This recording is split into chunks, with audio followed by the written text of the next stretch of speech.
Hi,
and welcome to the Dingers Podcast, episode 29. I'm Mitch here with my boys, Kevin and Jeff. How are you guys tonight?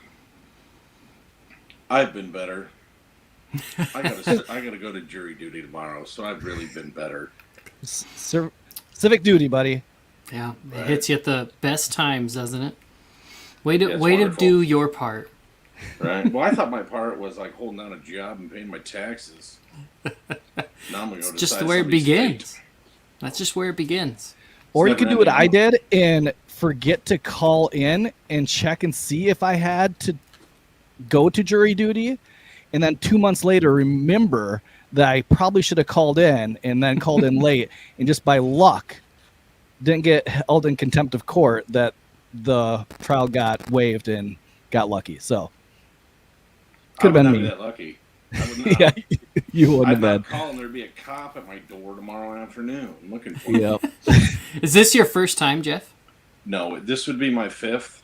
Yeah. I was just going to say, we get called a lot in this Yeah. area. Like a lot. I think I've had it 3 times already. Ooh. Yeah. Well, Yeah, that's Well- what I get to register to vote. Well, remember, you can listen to all of our podcasts at shycitysports.com, where you can get all the latest news on all Chicago sports, whether it's the Bears, Bulls, Blackhawks, Cubs, the team from the South Side. Is that all of them? Is that all the Chicago sports teams? I don't think they do the soccer team. Anyway, you can get all of our podcasts there, as well as at Apple Podcasts, Spotify, Google Podcasts, all the places where you can get the podcasts. So last week, I sent out a little bit of a request to get some help to take down Kevin. So Kevin has been pranking me. We are teachers. We work in the same building. And I asked for you guys to send me some ways I could get Kevin back. And I appreciate the messages. I used a couple of them.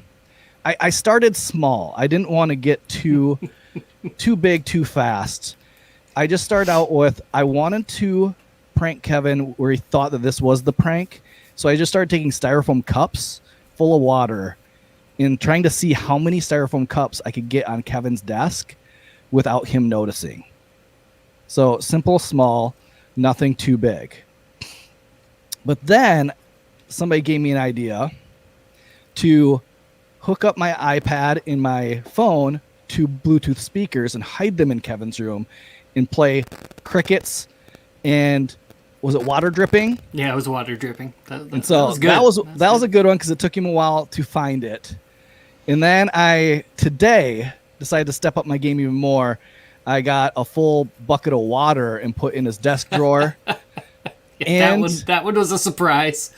It took him a while, and then I cut out pictures of myself and then taped them to the back of his monitor, so he always had me looking over him, Yeah, that one's my favorite. There's one like this, and then there's one looking down, what are you doing? And he put it right on the back of the monitor, folks. So if I look at the computer, right there, I got a little Mitch giving me a thumbs up or demanding I work harder.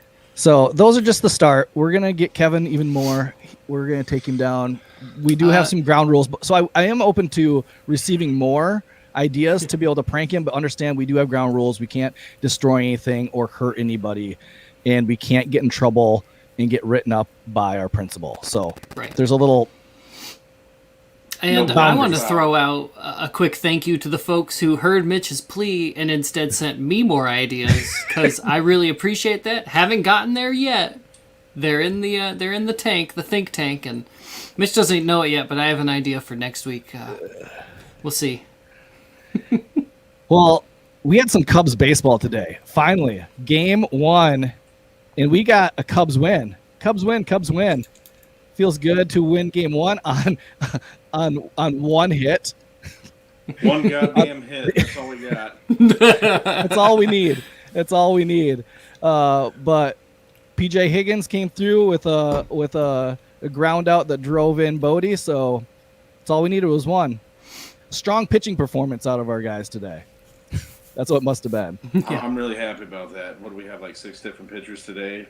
One of them allowed a run. Yep. Just scattered some hits here and there. Yeah, take it. It's always good. Yesterday, I took my son to the gym to kind of get in the baseball spirit. We started playing some catch, took some ground balls, hit a little bit. When we were talking earlier about, do we have a good day? And I think my day was made today by a text message that I got from my wife. Proud dad moment right here, folks. My wife texts me, and she says, here's how the story went. She's like, Cannon's in the bathroom, and he yells, "Mom, come here, come here." And so Lindsay enters the bathroom, and he goes, "Look, it's a full one." And she's like, "What?" He's like, "Yeah, it didn't get cut in half this time. I've been waiting for this to happen all my life."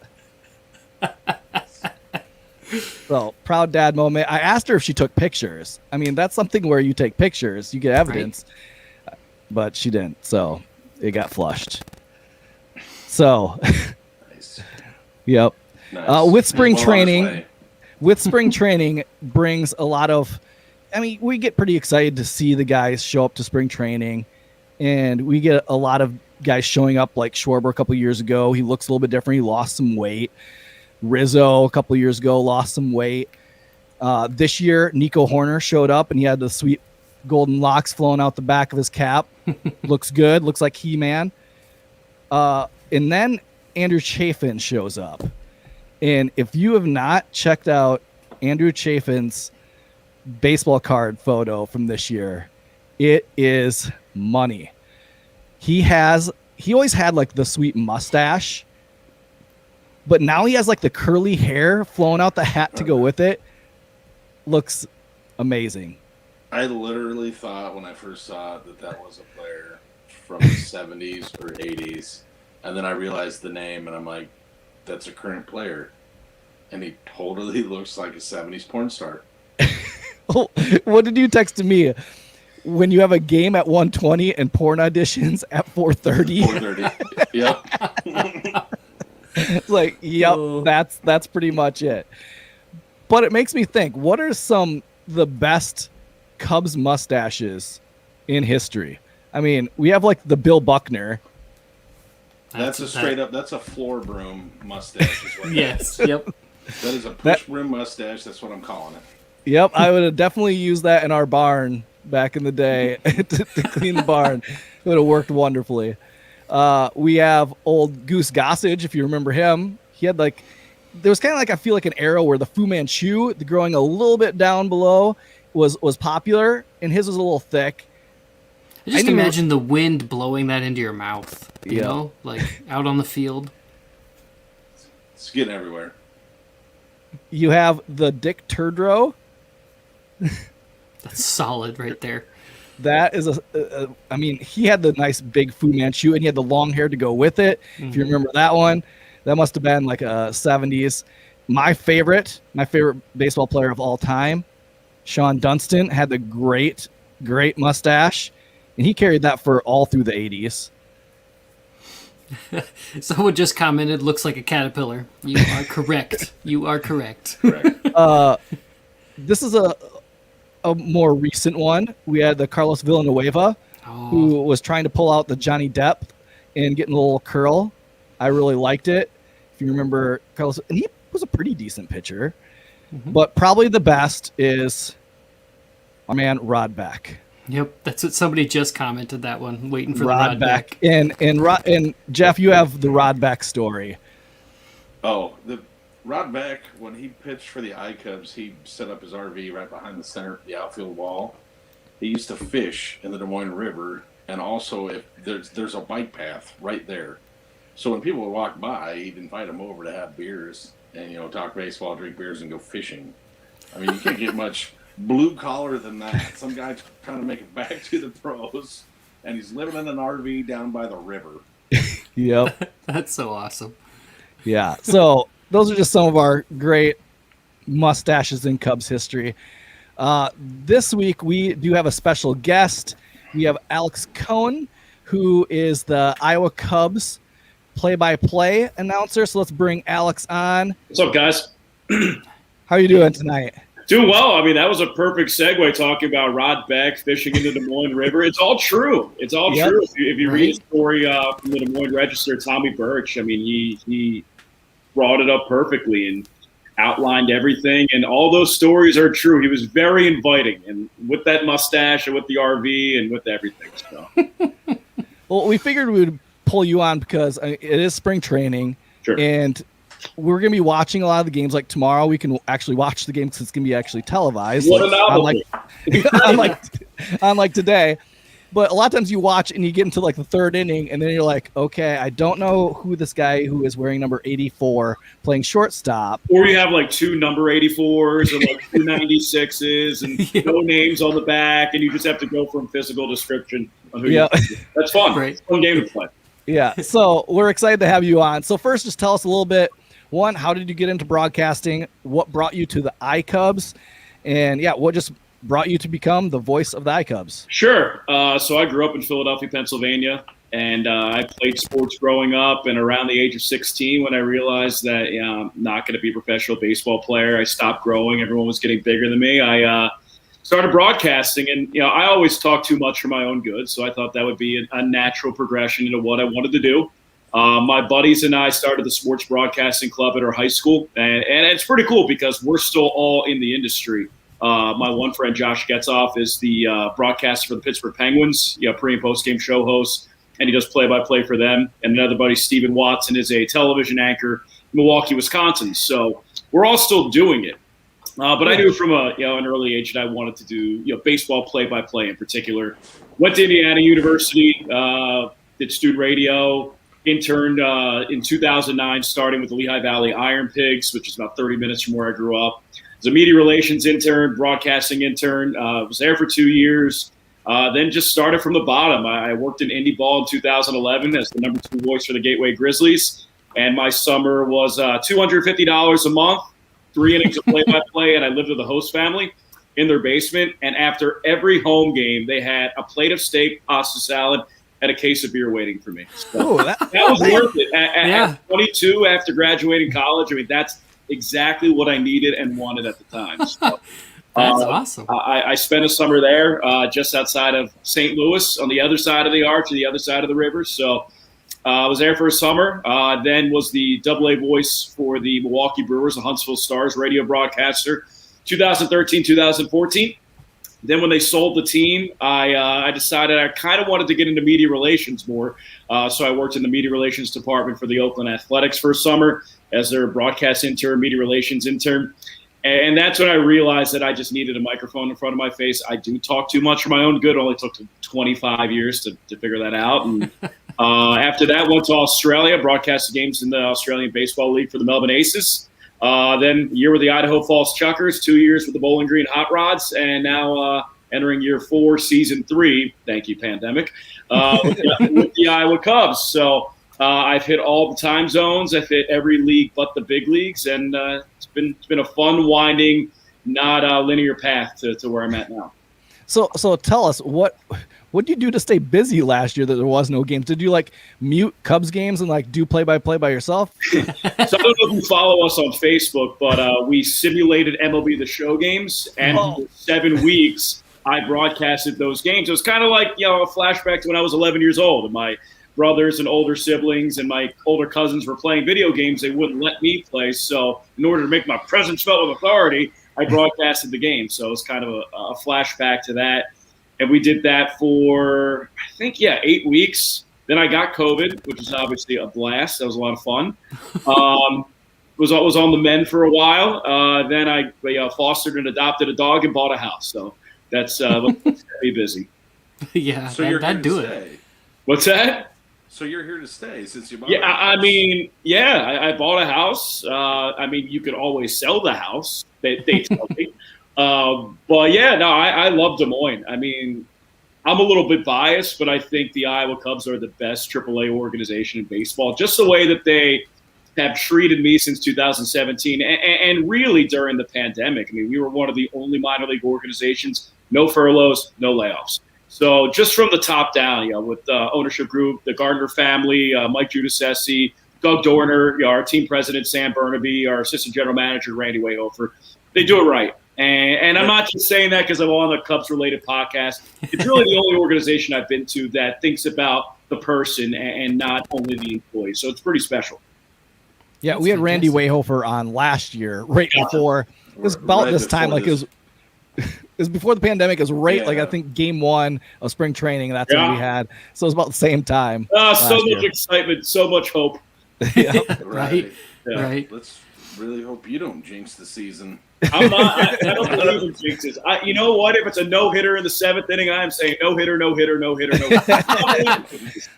You're not pulling the. So if we don't have a season, it's not my fault. But I'm pretty confident we're going to have a season. Yeah. You'll be listening to iCubs games, and we'll have a full slate of minor league baseball action. Look forward to it. Fantastic. Kind of speaking of your history, you've kind of been all over the place, but what is your favorite park that you've been to? Principal Park, Des Moines. Principal Park? All right. It's got a nice backdrop. Right. Yeah. No, I love Principal Park, so I'll accept it. I'll say that the only time I got into a baseball fight was at Principal Park. So we were playing Nebraska Omaha, and there was a play at the plate, and our catcher bulldozed their catcher, and the ball actually got cut off, and benches cleared. And I remember taking like 2 steps outside the dugout, and I was like, I don't know about this. Take a hard left. And then I saw one of the guys, like our third baseman, who was just nuts. So he was from Cincinnati. He loved the Nasty Boys. He had one of their assistant coaches like by the jersey and a bat in one hand, and I like ran over, like grabbed his arms, like no. Like, yeah. Yikes. No, I would say Principal Park's my favorite, but outside of that, I don't know if you guys have ever been to the Fort Wayne Tin Caps field. It's in Fort Wayne, Indiana, single-A affiliate for the San Diego Padres. It's a downtown ballpark, about 7,500 fans. You can see the skyline in the background. I mean, it's awesome. I mean, not just for A-ball, but for minor league baseball in general. Really like Nashville, right downtown. You can see the skyline. You have the guitar in the background. They have a really sweet bar down the right field line with they have like a rum slushy that I did not have during games, obviously. But I had after games and quite a lot of them. They feel great that night. The next morning, not so much. But I would have to say that Nashville and Fort Wayne are my 2 favorites. Yeah. Gotcha. Nice. So since you've been here in Des Moines, which prospects are you excited to watch? Which one has kind of been somebody that you picked to emerge and make the big league team?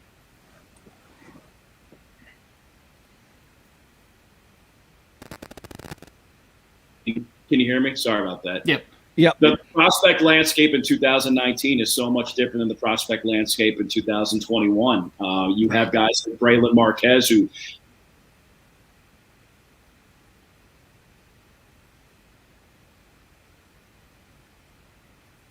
Oh, we lose him? fantasy camp, so to speak. and then in the big leagues. So if you can get a guy like Braylon Marquez in AAA for 10 starts, 12 starts, I'm really looking forward to seeing what a 100-mile-per-hour fastball coming from a 6'5" lefty looks like. I'm a big pitching guy, so I'll be really excited to see that. And also it keeps freezing. Stop.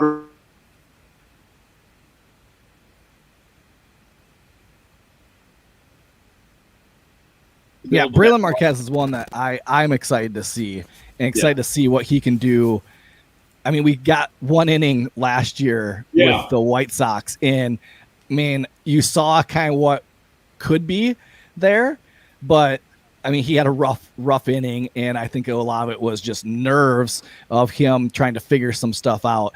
How do you think with last year, a lot of the minor leaguers didn't get to have a season, didn't get to face live pitching and live batters? How do you think that's going to set back their progress or set back their development for this year? Do you think you're going to see more injuries? Do you think you're going to see a little bit take some time for them to get going? What do you think you're going to see this year? I think if the season starts in April, you might have a little bit of difficulty and a little bit of struggle in April. But once they get their feet underneath them and get through a process of playing 30 games in 35 days, and they get through that first month, I think you'll see a more seasoned version of baseball from them. So, I mean, I don't think it'll set back their development. At some point, once the summer gets hot and you're getting into the grind of baseball, the game's the same. So, obviously, it would have been great if they played 2020, but I mean, these guys are 22, 23-year-olds are athletic specimens. They should be just fine once they can shake the rust off. Yeah, with the Cubs, I mean, they have so much talent now, especially with the Darvish trade, and they've kind of been stockpiling young talent. We see a lot of like 18, 19, 20-year-olds, especially in A-ball and low A-ball, that there's a lot of talent there. Who is some of the guys that if you're going to head down to an iCubs game this summer that we have to look forward to like seeing and possibly maybe even seeing like a Brennan Davis? Who are some guys that we could look forward to with iCubs this year? Yeah, I mean, you brought up Brennan Davis, Braylon Marquez, Miguel Amaya. You have three of the top four prospects in the organization. That's a pretty good start. I mean, I was a big fan in 2019 of Trent Giambrone. Giambrone's a guy who technically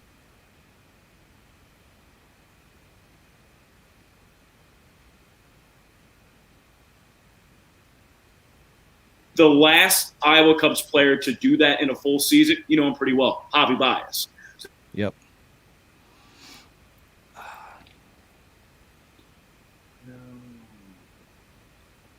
And I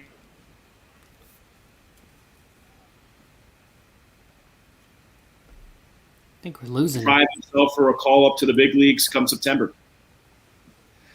You're cutting in and out a lot. Yeah, sorry about that. Let me see if I can change my internet a little bit. One second.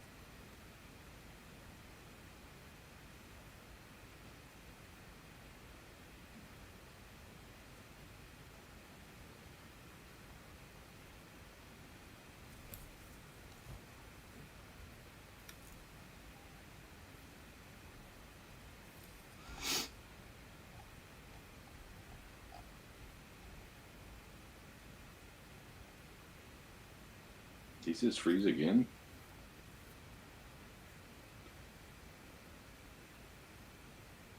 Oh, there we lost him. Anybody ask you questions about your mood lighting or anything like that? No. Oh, there he comes back. Tell me if that works. Yep, that works. I just reset my internet very quickly. I apologize.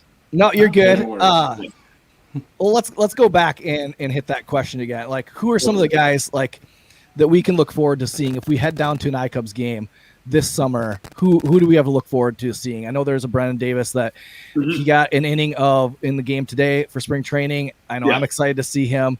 You talked about Braylon Marquez a little bit. Who is some of the others that we have to look forward to? Yeah, I think you have to go back to 2019. A guy by the name of Trent Giambroni, who's been in big league spring training.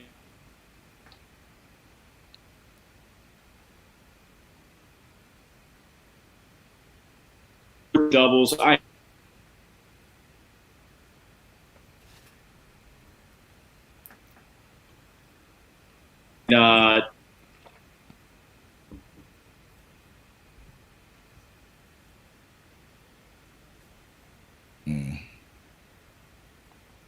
Give me one quick second, guys. I'm going to try to do this one more time. All right? No, you're good. Sounds good. So, Jeff, who has been your favorite player to ever watch down with the Iowa Cubs? Have you ever gone down and seen a game? Yeah. When I was a kid, I played in a one-day camp at the ballpark, and the players that were there would work with us at different stations on the different aspects of the game. And the starting pitcher that day was Turk Wendell.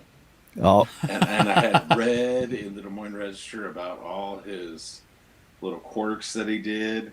And we happened to be sitting on the the first base line, so we could look into the dugout, and you'd actually see him brushing his teeth between every inning. And when they said that he jumped over the third base line is an understatement, because he fucking jumped, leapt over it. He could have cleared a car. All right, we're trying this again. We're on my phone now. Great. All right. Sorry about that, guys. No, you're good.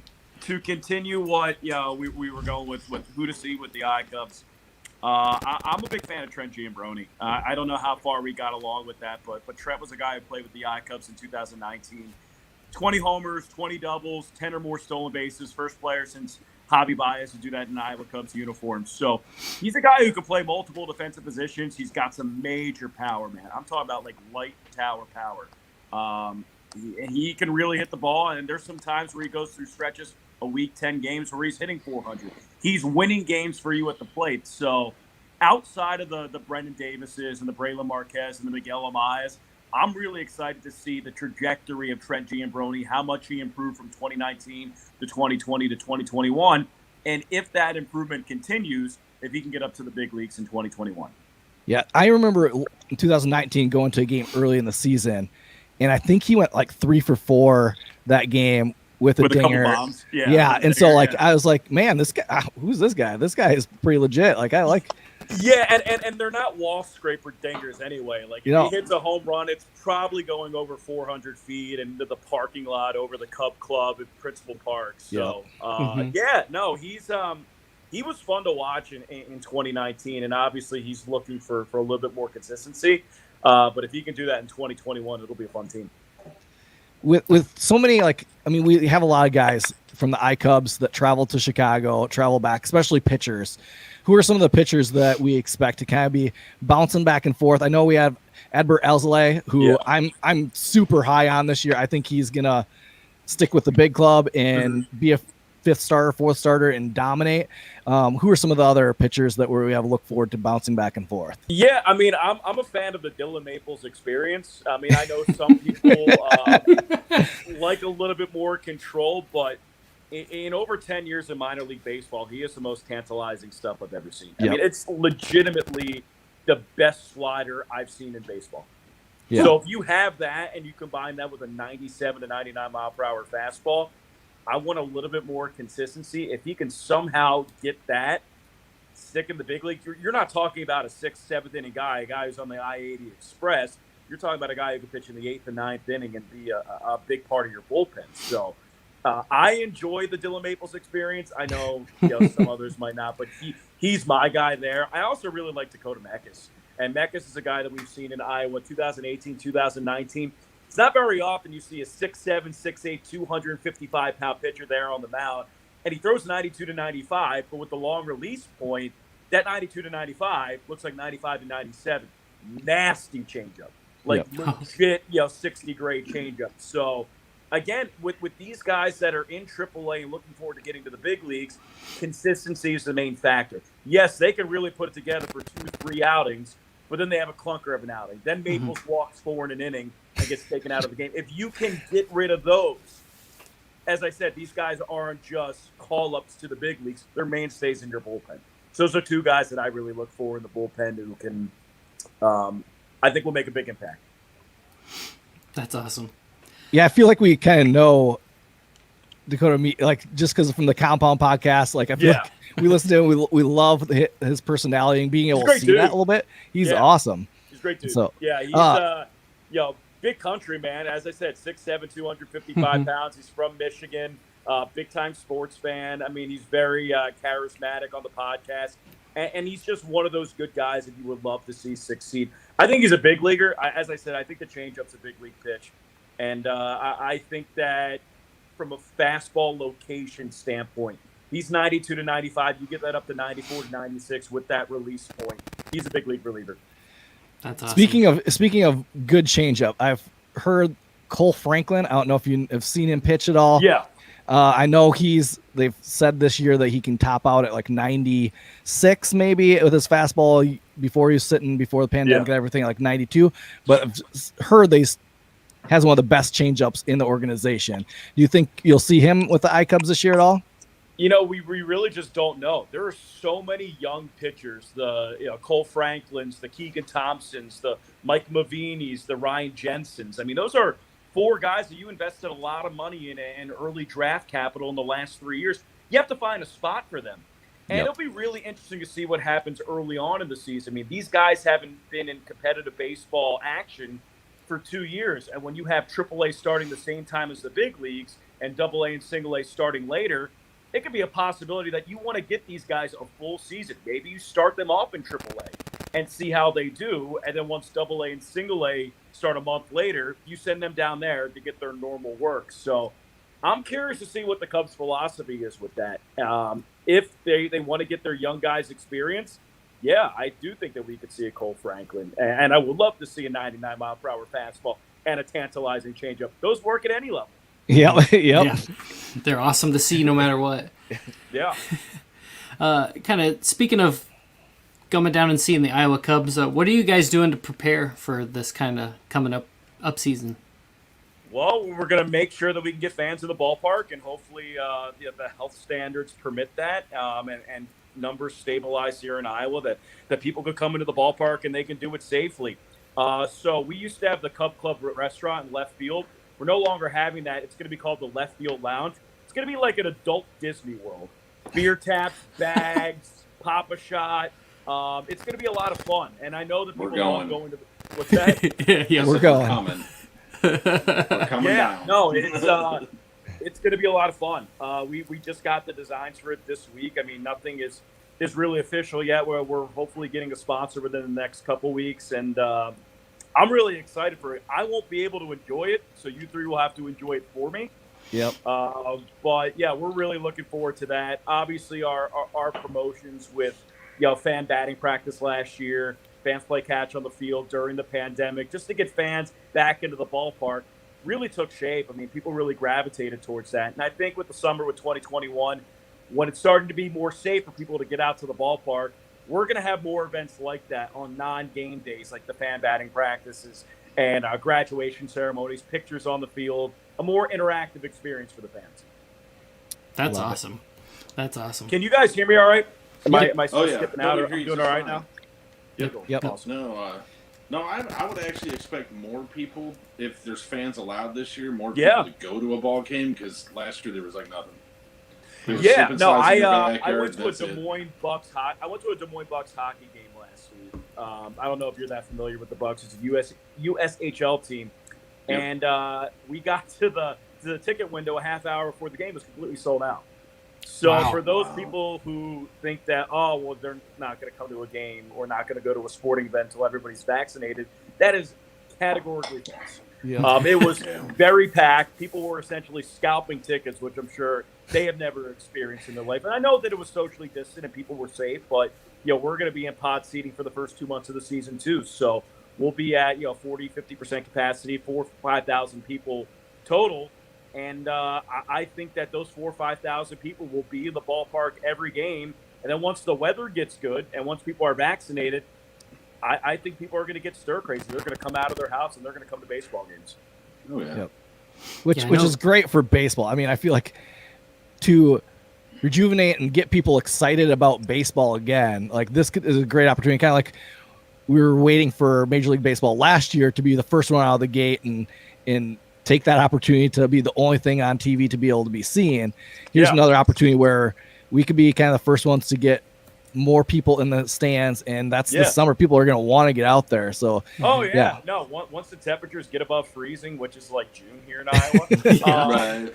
I mean, baseball is a spectator sport. It really is. It's a spectator sport, and it's a sport that you listen to on the radio. And the best way to listen to baseball on the radio is when you hear the crowd noise in the background. Yes. When you hear the crack of the bat and the fans screaming after a home run or a victory. And there is nothing better for me as a radio broadcaster to call an I-Cubs victory with 13,000 people at Principal Park.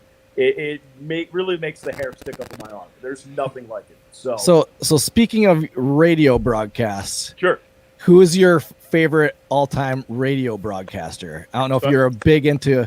No, I have. Yeah, for sure. I mean, we all have our idols. I grew up in Philadelphia, so Harry Callis here. Yeah. He was my guy. I mean, he lived the dream. He smoked a bunch of cigars. He drank a bunch of whiskey, and he called baseball games.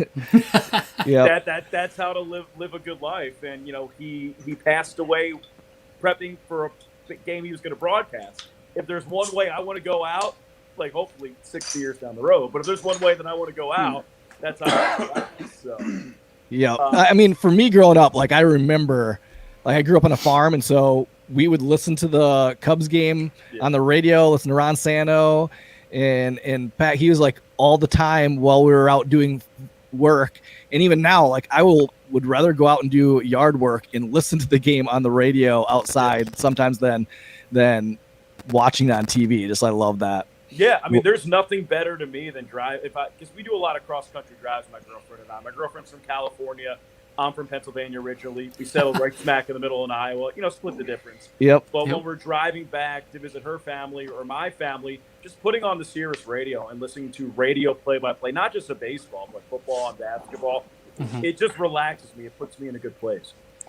Jeff, I have an important question for you. You drinking a Yingling right now? Yes, I am. Yes. That's my beer, man. That's a Pennsylvania beer right now. I respect that. Postville. I respect it. Nice. He got it smuggled into him. Yeah, this came via Chattanooga, Tennessee, from a friend. Okay. Well, my address is 143-584. Just leave it on my doorstep. Yeah, 2 to 4 cases expected tomorrow morning. Yeah, no, it'll be great. Yeah, I'm fully expecting it within the next 24 hours. Geno's or Pat's? If I had to pick one, I would go with Pat's cheesesteaks and Geno's cheese fries. Oh. Yeah. Nice. But if I'm going with like a cheesesteak, there's a place called John's Roast Pork. So the two main sandwiches in Philadelphia are naturally a cheesesteak and a roast pork sandwich. The best cheesesteak is at John's Roast Pork, shockingly, and the second best roast pork is at John's Roast Pork. The best one is at DeNick's. So if I go there, I get a cheesesteak, my girlfriend gets a roast pork sandwich, we cut it in half. In half. Nice. That works out perfect. Yeah. We awesome. feel great. We feel great after. A lot of healthy fats. Oh man. Well, who's one guy that? Oh no, go for it. Who's one guy that Jeff, you? I was gonna say I respect you, man. I respect the Yingling. That's good. Mm-hmm. Thanks, man. Who's one guy that you think in the Cubs minor league system that has that maybe isn't talked about as much, but that has probably the biggest upside that you think could really surprise some people? That's really tough because the guy who would have fit into that category for me just got traded, and that's Zach Short.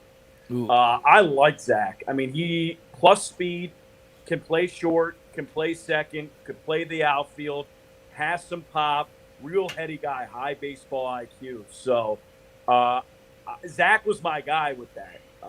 So with him gone, I gotta think about this a little bit. Matt Swarmer, he's a guy who was the Cubs minor league pitcher of the year in 2018. He was a low round pick out of Kutztown. He's 6'5". He's putting on weight. His fastball velocity has gone from 92 to 95. Good cutter, good changeup. He's a guy who's still learning how to pitch. but he's one of those where if it clicks, and the if is the big part of it, if he doesn't, he'll be a minor league player, guy in the system for 6-7 years, and he'll have a nice career. If it does click, he has big league stuff. So I think that Matt Swarmer's a guy. And then also, you saw a glimpse of it in the big leagues last year. Tyson Miller's legit. Yep. Like, Tyson Miller is a really athletic guy. Hit a home run for us in 2019 in Oklahoma City. He had 410 feet. Really good athlete, really smart pitcher. And he's still learning how to pitch. So he's just figuring out his release point. He's got nasty stuff. I mean, he's a guy that, again, if he figures it out, people are talking him like a fringe rotational guy, 5-starter, 4-starter. I think he's higher than that. I think he could be a 3-starter or a 2-starter if it all clicks.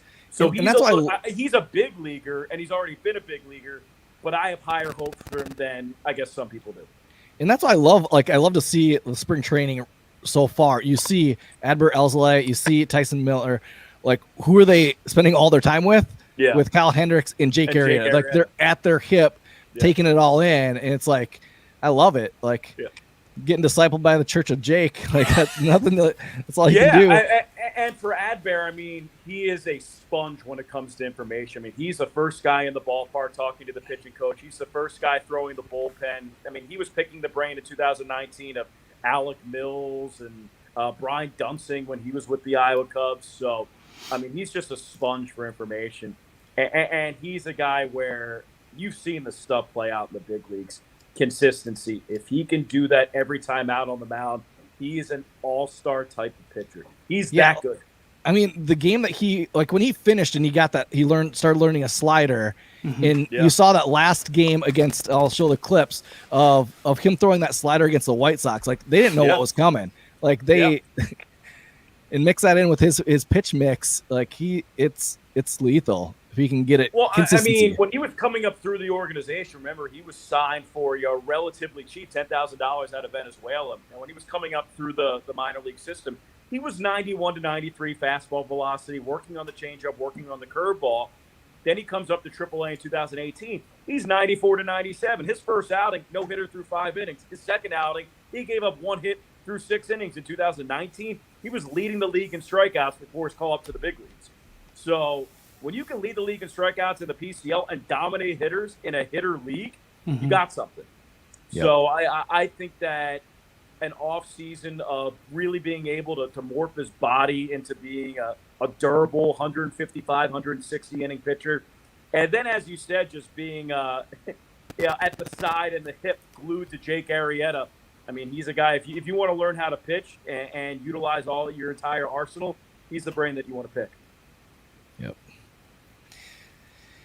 Yeah, well, I'm excited. I'm excited to be able to head down to some iCubs games and be able to listen to you a little bit on the radio. So we just want to thank you for coming on. Do you guys have any other questions for Alex? Yeah.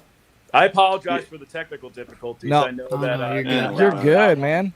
We're on year 2 and we're still figuring it out. Is there a shortstop in the system that's going to one day replace Javi Baez?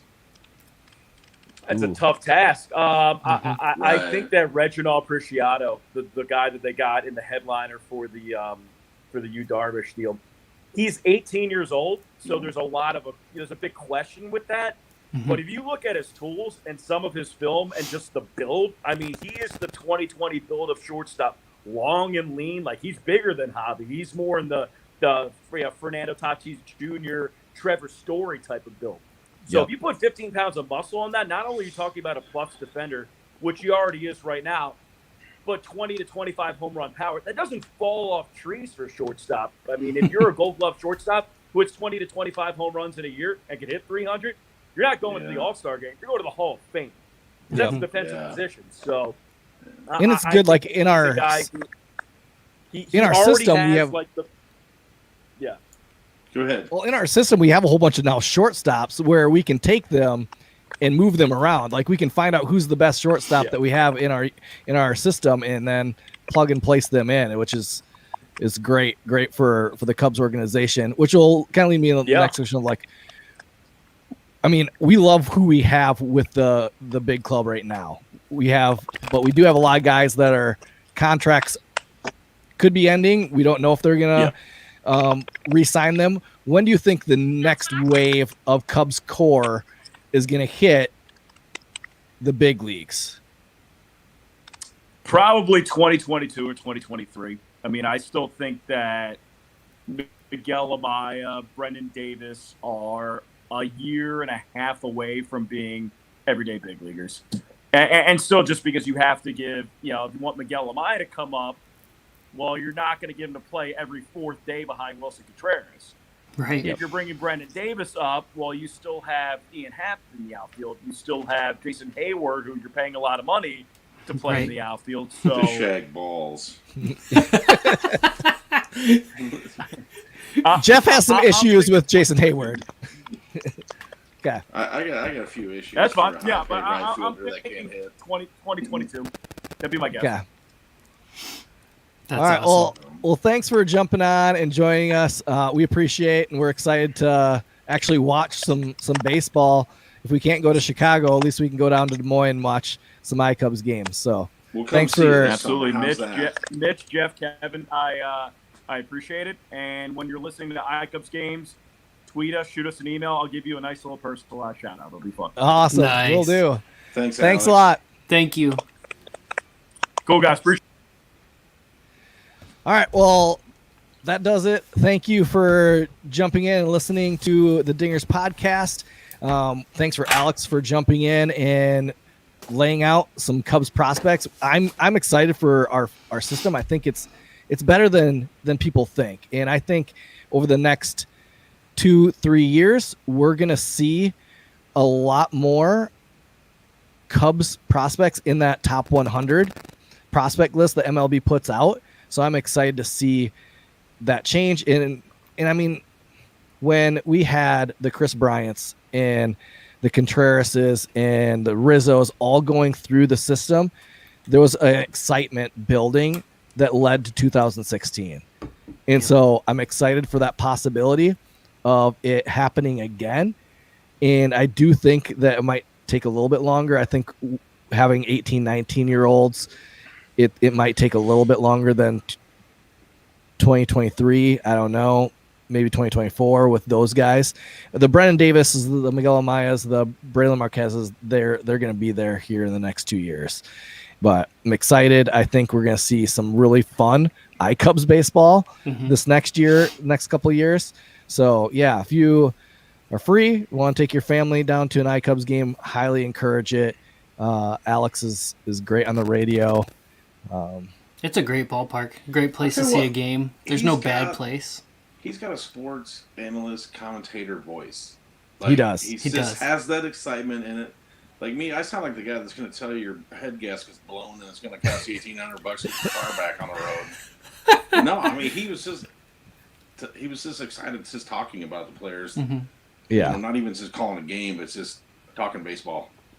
Yeah, and you could tell like he had his guys that he had seen play, and he can see where they could end up, and so that it was cool. You can see that he has his guys, and Trent Giamoni, he's legit. Like the thing is, I think with why they're in the minor leagues is that consistency. Can they put it together consistently enough to be able to step up in the big leagues with a little bit better pitching and be able to perform? And Rossi's only going to put in who he thinks is going to be able to perform. I know last year he kind of got put in situations where he had to throw in a Tyson Miller, but he trusted him enough that he would do it, and he did well. Or the Elzlies. I think you're going to see that this year, and they're going to come through big. Yep. So I think there's definitely going to be a buzz around Principal Park with all those guys working their way through the system, just like there was last time. Yep. Yeah, I mean, there's going to be some really great baseball games down at that ballpark, and this season and for seasons to come with what is in the farm system with the Cubs. So, thanks for joining us this week on the Dingers podcast.